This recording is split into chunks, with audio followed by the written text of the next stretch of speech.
I'm Colin. And I'm Kevin. And this is Cooking with Colin and Kevin. Alright.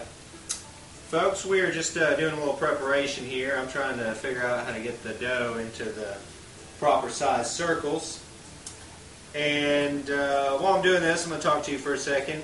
You're probably wondering, why is the Conspiracy College doing a cooking show? Why are they focusing so much attention on preparation of food and presentation and just general tastefulness?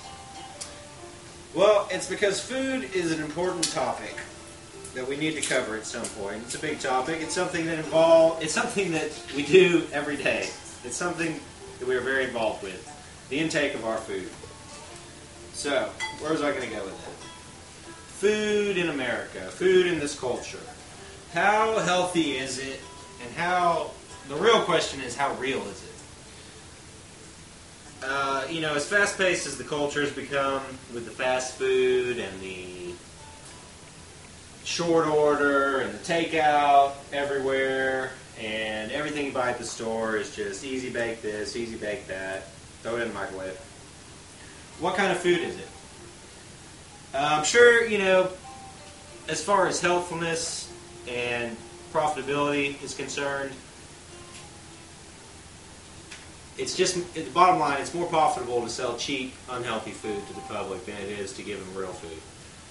So you've probably all seen, if you're onto the conspiracy end of the food products, you've seen all the documentaries, the Super Size Me's, the Food Incorporated, and the movies, the Fast Food Nation, and pretty much everything they said is true.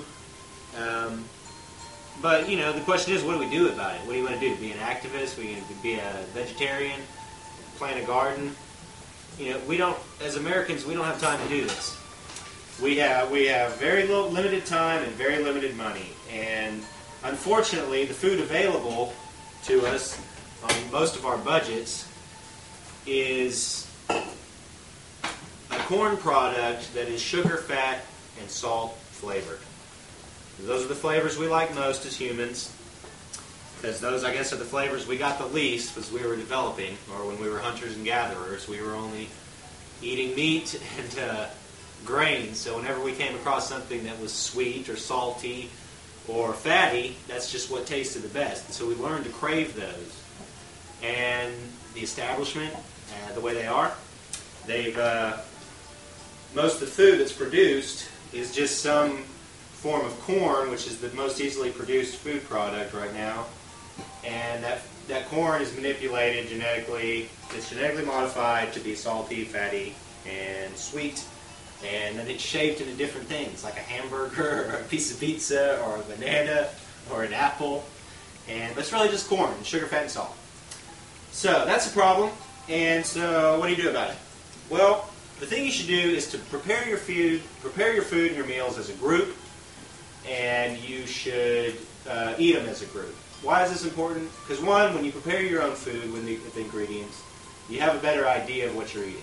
Because let's face it, when you go to a restaurant, you don't know where they got their meat or where they got their ingredients, especially fast food. And even at the grocery store, the word is 4 corporations control about 90% of the food that's in the supermarket. So those 4 corporations are just worried about profits, and they're probably worried about other things, like genetically modifying the foods to really make you unhealthy and really make you sedated in general.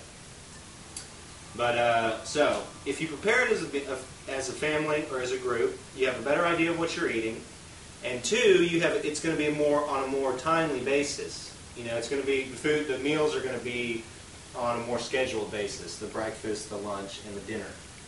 And when you're eating as a group and you're enjoying it and you're having conversation, you're eating more slowly and you're actually digesting the food better. So for those 2 reasons, can we think of any others, guys? 1, knowing what you're eating. 2, digesting it better, and just, it's having a group activity is never bad. Because, fellowship in general is good. So are there any other benefits from cooking and preparing your food as a group, guys, that we can think of? We need to have A, B, and C.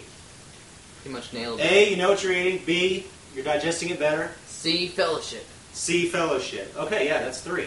All right, that's 3. Now, Kevin, what are you working on there?